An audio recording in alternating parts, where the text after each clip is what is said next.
Tonight we have a woman who has spent incredible hours and days and weeks in the historical next door, doing an incredible job of inventorying what is there. And beyond that, she has great ideas for what we might do in the future with the historical. So I present to you Mary Ellen Lapionka. Thank you very much. So for about 2 years now, Tom O'Keefe and I have been working in the firehouse on Mondays and looking at the artifacts and trying to make an inventory or a list of everything that's in there. Tom has been heroically guarding all that material for a long time, but it hasn't been properly curated in at least 30 years, or about 30 years. I started this, I just was looking for Native American artifacts and was, for a book I'm writing, and was making the rounds of all the museums and historical societies to see their collections. And Tom let me see the collection that's there, and when I asked to see the catalog, he said there wasn't one. And I offered to help him make an inventory. And so here we are 2 years later, and we've learned a lot of what's in there and wanted to share that with you. What we found in there comes into these 15 categories. And I'd like to just show you a couple of examples from each category to give you an idea, and it's really just a sampling. There's much more in there than you could imagine. I don't want to actually read that list, but I'm sorry if it's too small in the back to read, is it? No? Okay. So I'm just sharing a few of the things that I regard as your greatest treasures. First of all, there are old books, all in various degrees of relevance and condition. In an old safe on the first floor, we found the letter book of Thomas Saville, written in 1804, between 1804 and 1812. This is more than 200 years old. And the book is literally crumbling if you look at it. So I photographed each page, wrapped it in cotton, and put it in a box. But it needs to go somewhere where there's archival storage. And the committee that is formed on behalf of the Historical Society and the museum has made an arrangement with the Cape Ann Museum to take some of the things that are endangered and that are rare and unique until something can be done to help the firehouse be more of a museum, and then they could all come back. So we haven't sent over this book yet, but another book has gone over. This Thomas Saville, he was his brother James. I'm going to get off on a tangent now, so I better not get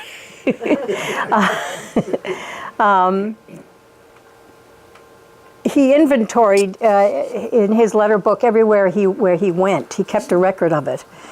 So he indexed his letters in Seville, from Barcelona, from Cadiz, Lisbon, Malta, Gibraltar, Charleston.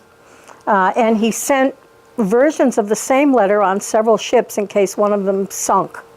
Or you might get into a port and get stuck in quarantine because there's plague there or yellow fever, or you're in a port that's now you're in danger of being seized in a French blockade, because of course this is during the Napoleonic Wars. So this kind of document is just priceless for research and needs to be transcribed and made available to people outside of Annisquam. And there are other documents like this. Are old rate books. This book gives the prices of commodities in world trade in 1821. This is a letter book belonging to Henry C. Wright. You may have heard about this. He was a famous American abolitionist.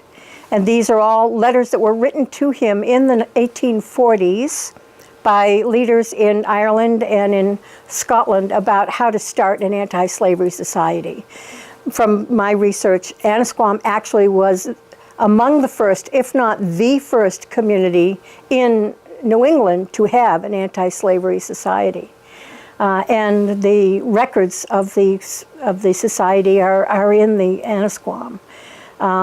This letter book, which is now in the Cape Ann Museum for safekeeping, it has advice about having William Lloyd Garrison come over, having Frederick Douglass come to give a talk, and so on.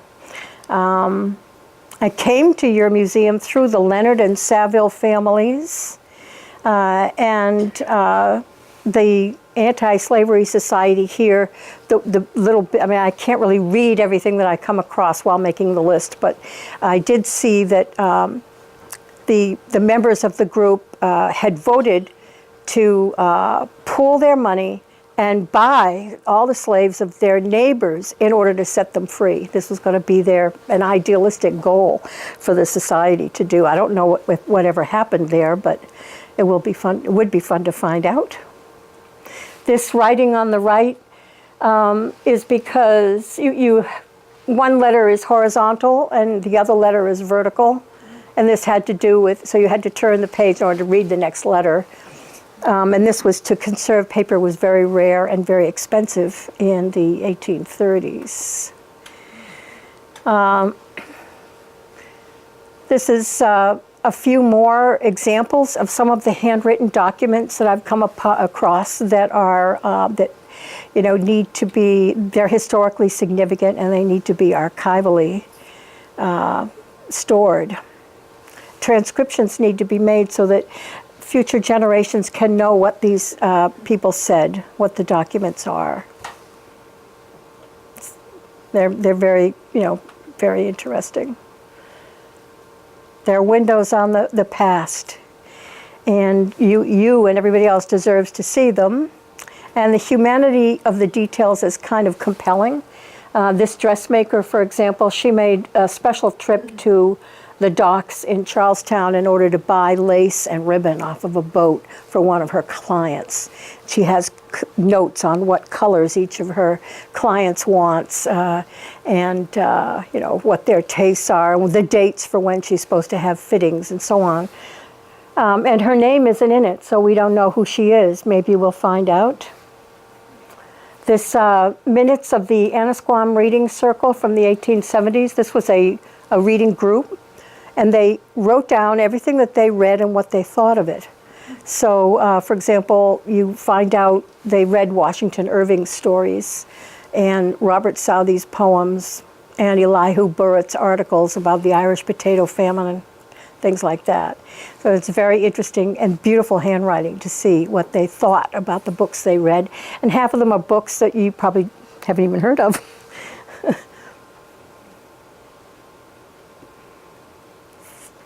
The museum is full of ephemera, lots of social, personal, and political, including postcards, greeting cards, dance cards, advertising cards, devotional cards, sympathy cards, and so on. And these are scattered all over the museum. And some of these will prove to be very rare, such as these Victorian trade cards. Sorting out the ephemera and figuring out how to protect and display them would make a good project. Because all the paper and fabric items in the firehouse are all endangered because the building is damp and has no climate control. It's unheated in winter. These are 4 of my favorite advertising cards. You have Adam's Tutti Frutti Gum on the top left, Country Cousin Tobacco on the top right, and I like that he's lighting her cigarette with his cigarette. This has to be an early effort, one of the earliest efforts of the tobacco industry to make smoking sexy. And then there's Warner's Safe Yeast. The boy is using it as a telescope to watch Halley's Comet. The last time Halley's Comet was around was 1907, and that's what this advertising card refers to. Then there's this a racist advertisement for Osborne's mince pies. The cook says to her children, "I make that pie for aristocrats. Osborne's mince pie, too rich for you." And there are dozens of these, and The museum's ephemera also includes a large collection of vintage postcards. Some of them are made from Martha Harvey plates and George Harvey sketches. And they need to be removed from their old binders and cataloged and remounted. And as you may know, the museum has a collection of Martha Harvey's large format photographic equipment and some of her glass plates. There are also 350 Martha Harvey glass plates being stored in the Cape Ann Museum. One they may not know is that there are still hundreds of glass plates in the museum by other photographers, including N. Dyer, P. Lufkin, T. Clark, and E.D. Mellon, all of whom were photographing here in Annisquam in the 1880s, 1890s, and between 1900 and, say, 1910. And some of them are just absolutely beautiful. Martha Harvey's Annisquam photographs included subjects and scenes that were painted by Winslow Homer when he lived here. This scene, for example, one of these men is a Mr. Ingersoll, and I've forgotten the other man's name, but this was a picture that Winslow used in one of his paintings. Many local and regional scenes of the 1870s by Martha Harvey, and you may recognize the place that's on the left. And that's Mother Ann, I believe, on the right, that rock. Can you speak up a little louder? Oh, I'm sorry, I will.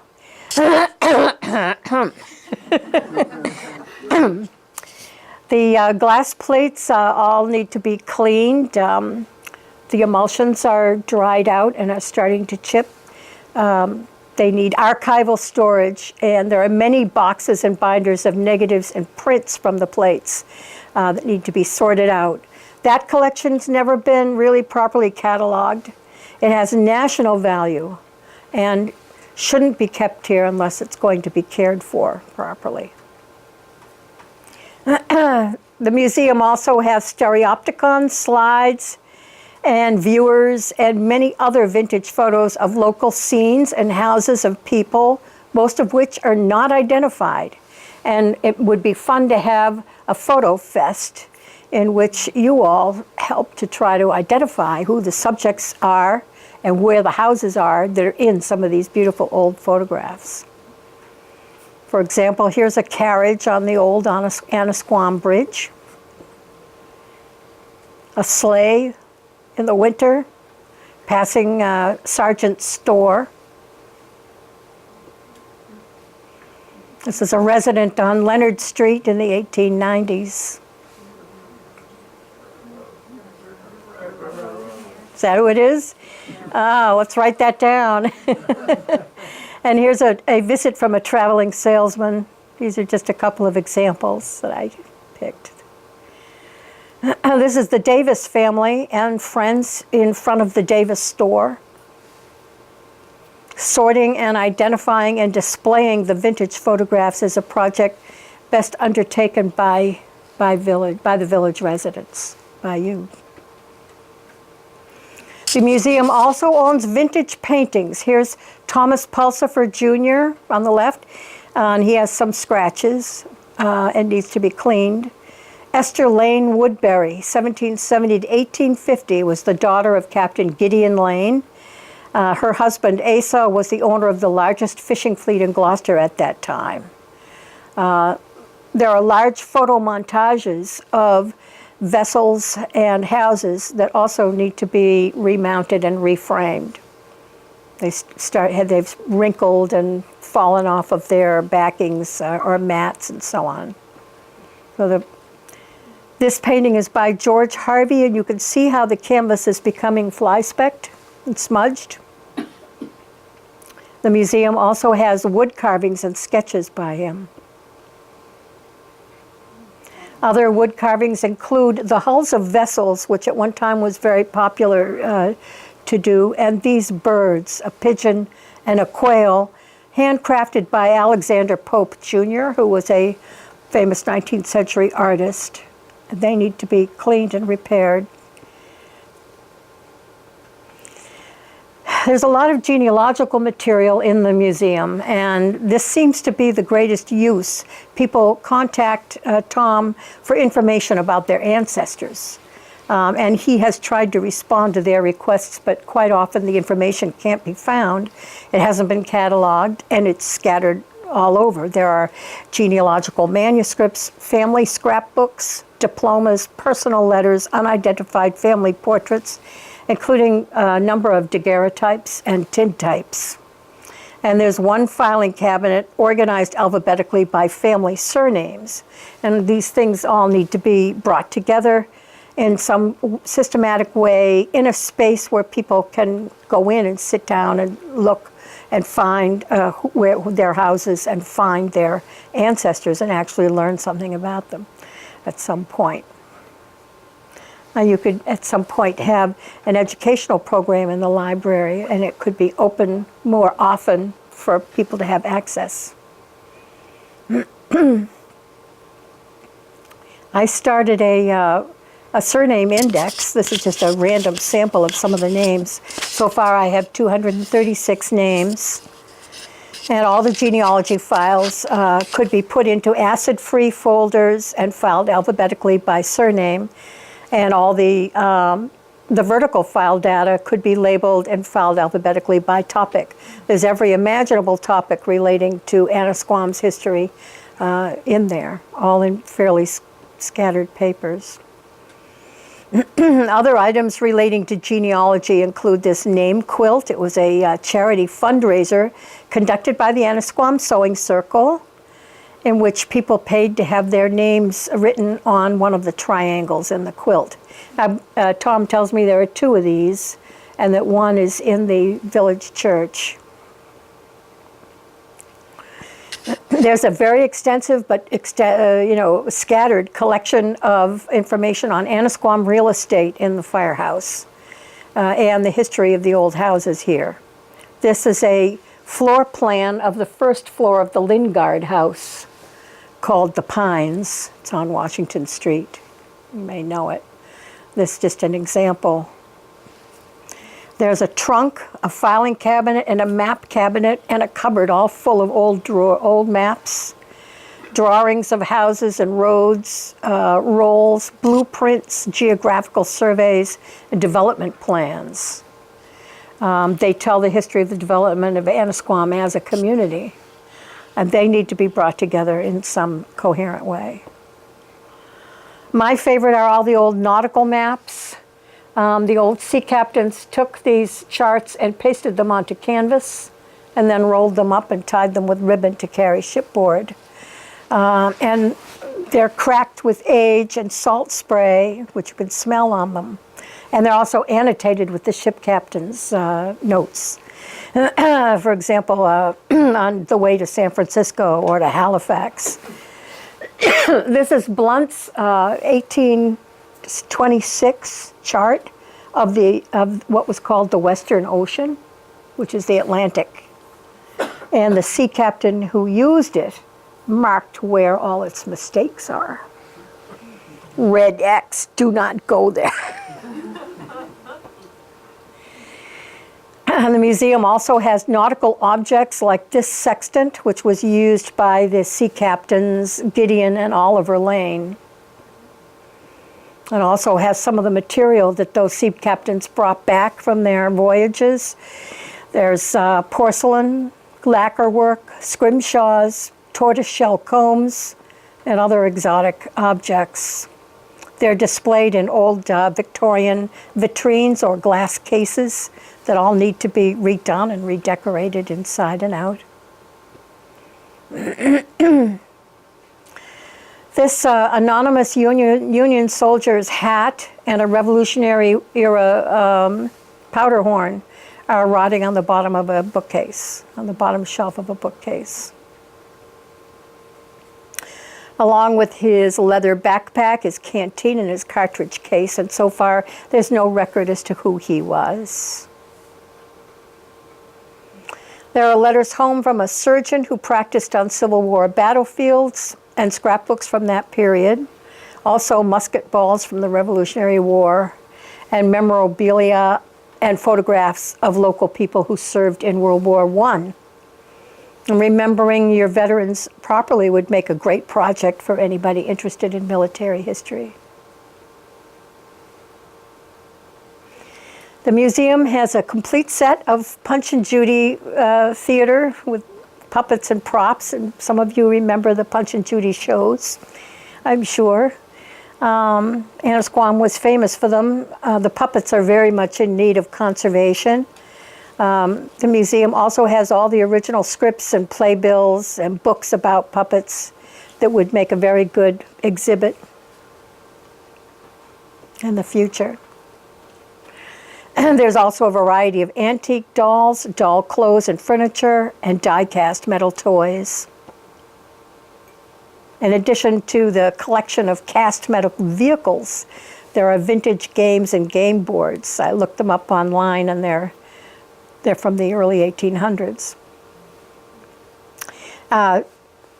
Tom and I were fantasizing about gathering all of the children's things in one place, including the school books, the school desks, the children's furniture, their toys, their costumes, their puppets, and their games, and making it into one exhibit on the second floor, because there is a lot of material there. And you have a very large collection of magnificent clothing from the Civil War era through the Edwardian era. And they're all in different stages of destruction and infestation. Textile treasures includes the man's suit made of selvages of canvas from the making of the Spirit of St. Louis. It's just hanging on the back of a door on a wire hanger, and maybe should be cleaned and hanging next to the Spirit of St. Louis in the Smithsonian. And then there are the cotton duck pants worn by Captain Oliver Lane aboard ship in the 1800s, also need to be cleaned and protected. On mannequins and on tabletops are fabric dresses and accessories that are rotting in place, and in some cases merely touching them can lead to a cascade of shreds. And some things will not be able to be saved. And there will have to be decisions about deaccessioning some items that are beyond repair. Textbook and book preservation are very expensive, and so there need to be appraisals to determine what can or should be saved. Here's some beaver skin hats, a U.S. naval officer's hat from the late 18th century, and a U.S. World War I Army officer's hat. Then in steamer trunks and on a dress rack, there are handmade skirts and bodices with hand-tatted lace and, in some cases, elaborate beadwork. And most pieces are soiled, and one trunk had worms. Tom crushed them between his fingernails. And so, who knows, maybe we've solved the problem, maybe not. Anyway, this particular bodice has molded brass buttons and is definitely a Civil War era piece.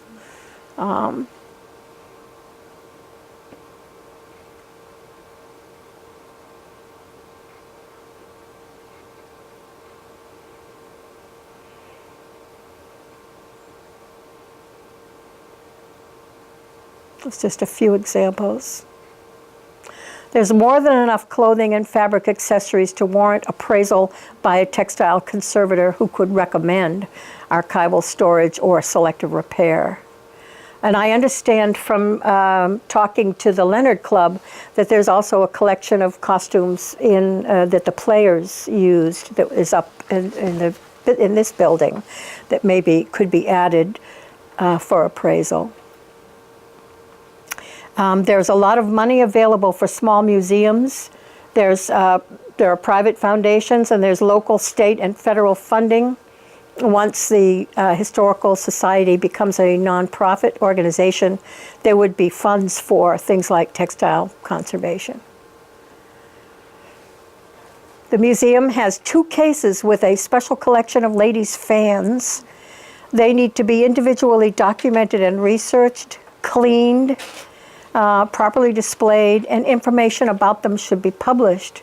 Almost everything in that museum is information that is not available to the world that could be published in articles, and there would be people, interested in doing that. This particular fan has a mirror in the handle. I think you can see it. And this fan features a stuffed Baltimore Oriole. There's also a case containing a collection of beaded bags. In many cases, It's 8 o'clock. Oh, sorry. Yes, computer. In many cases, there's no record of who gave the item.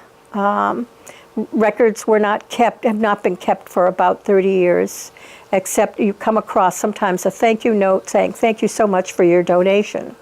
But it doesn't say what it was they donated. In other cases, we have a very exact list of exactly what was given and who gave it. This is provenance, and having provenance and trying to correct the lack of provenance is critical for historians and conservators, because something is completely worthless if you don't know how you came by it, where it came from, who had it, what they did with it, what it was used for, and so on. That's about the most important thing you can know about a historical item. Tools and household objects and farm equipment, there's a lot of it. It's sort of jumbled and kind of unsafe. I mean, you wouldn't want a child to be trying to look at the material. For example, they might hurt themselves on them. So it needs to be culled and cleaned and labeled and reorganized for display. Tom and I could not even identify all of the objects. Some things we just could not figure out what they were for. This cobbler's kit very likely belonged to a sailor who made shoes in the winter when the fishing fleets were in port. This was a common winter activity for the sailors, was shoemaking. But there's no provenance for it so far. I've got the folders collected about this deep with letters and documents that still, they have to be gone through to see what we do have provenance for, what you do have provenance for. The museum has natural history collections, including this rare duck. I forget exactly why it's rare. It's a cross of two different breeds. And there are a couple of other stuffed birds.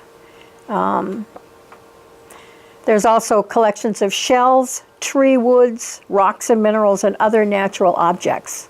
And someone, maybe a scout troop, might be interested in putting together a case featuring the natural history of Annisquam, using items from the museum and other items.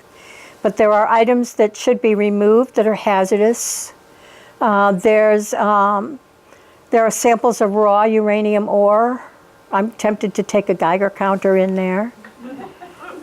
And there are also some unused rounds of World War I ammunition. And I'm tempted to not even touch them. So there's no security system in the museum, and no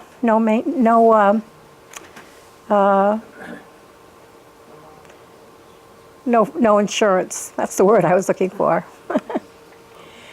Now this is, you have some wonderful artifacts that are important and some are rare. You have both local and exotic Indian artifacts dating from the Paleolithic period, around 12,000 years ago, right through the contact period. These are quartz and rhyolite points that have been mounted on a board. I won't bore you with the technical names for them. And there are miniature pottery effigy containers that the Native Americans used in their religious practice to give offerings. They might put a pinch of tobacco, for example, in this little pot that's in the shape of a black bear's head, and put it in a niche in the rock somewhere as an offering to the spirit that rock represents. Those are very rare. S. Foster Damon dug these up in his backyard here in Annisquam at the head of Lobster Cove, which was the site of a native settlement. And this is what brought me here in the first place, as I mentioned. And I'd be happy to develop an exhibit of those things and provide explanations for them. The Algonquians were living in Goose Cove and Lobster Cove when the English first settled Annisquam, 1630s. And you have artifacts from all periods of occupation. On the left is a Paleo-Indian spear point. On the top right, you have an archaic groundstone axe. The little thing on the bottom is a woodland period bird point made in jasper. And on the lower right is a contact period model birch bark canoe with quill work. There are also 7 effigy heads in your museum. They have no provenance except that they were dug up in someone's yard, but they were not made by local Native Americans. They were snapped off from figurines in the royal tombs of Mayan kings somewhere in Central America, in Yucatan, Guatemala, or Ecuador. They were illegally bought or stolen by somebody who must later have been embarrassed and buried them in the backyard, because that's where they were found. Their origin is clear from that National Geographic article on the right. I did a little bit of research. Again, I don't have too much time, but I found out only one possible connection. There was a Fred Saville Jewett. He went to Harvard. He married a Griffin. He lived in Annisquam. He visited Manabi, Ecuador, where his relative, Marshall Saville of Rockport, was conducting an archaeological dig of Mayan tombs in 1907 for the High Foundation, which is the National Museum of the American Indian. And in fact, which is now the Smithsonian, really, the Smithsonian has the bodies to these heads. And it may be, maybe they can be reunited at some point. It's something to consider. Colonial artifacts include the kaolin clay pipes. These are imported. The one on the top is made as a Dutch-made acorn-style pipe, early 17th century, and the pipe at the bottom is 18th century. These are homemade redwood drinking vessels. They have interior lead glaze, and they date to the 17th or early 18th century. It's very rare to find these whole, and it would be good to have a historical archaeologist, which I'm not, I'm prehistorical, or a ceramicist come to identify your artifacts that date to colonial times. Not just an antique dealer, but somebody that...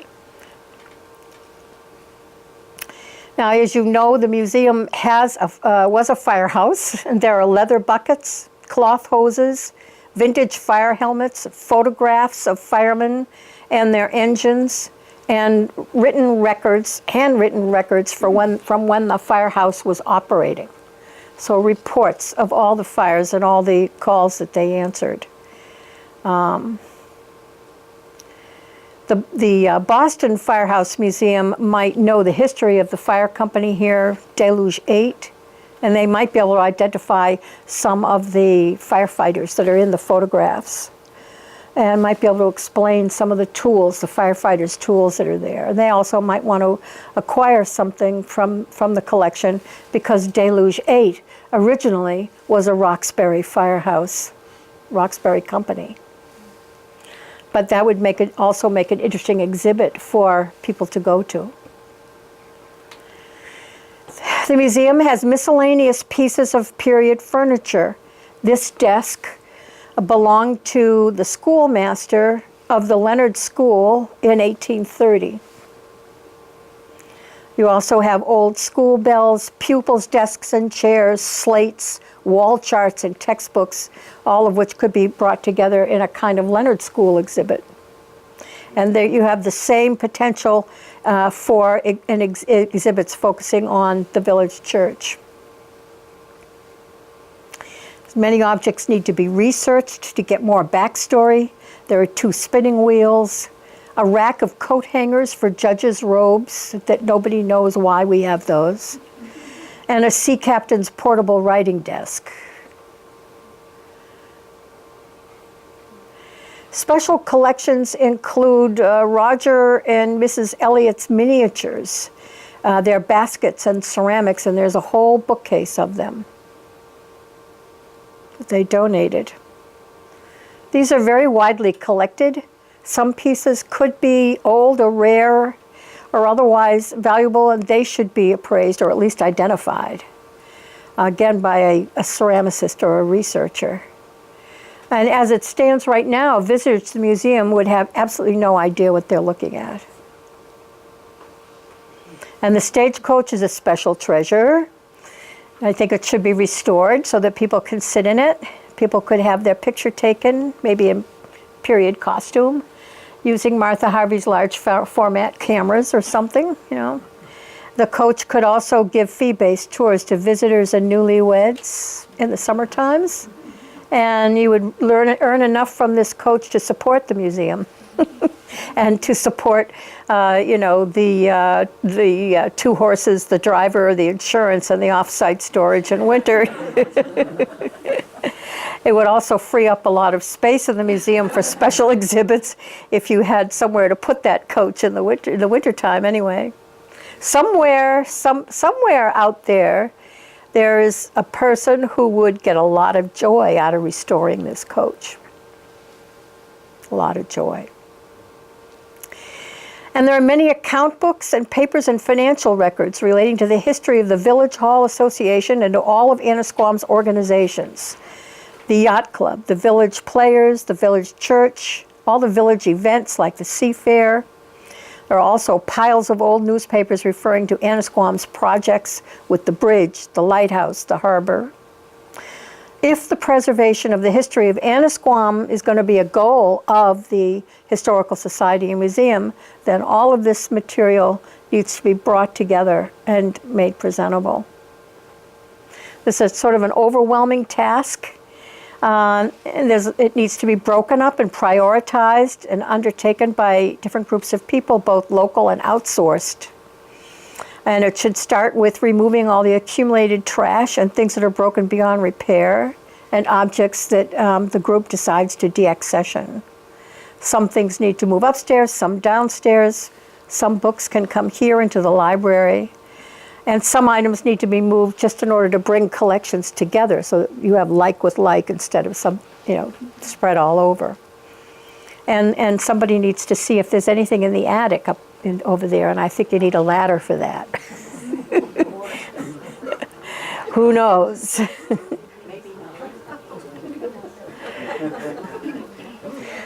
So someday the museum may have climate control, and then the rarest handwritten manuscripts and oldest glass plates could come back and be available for study.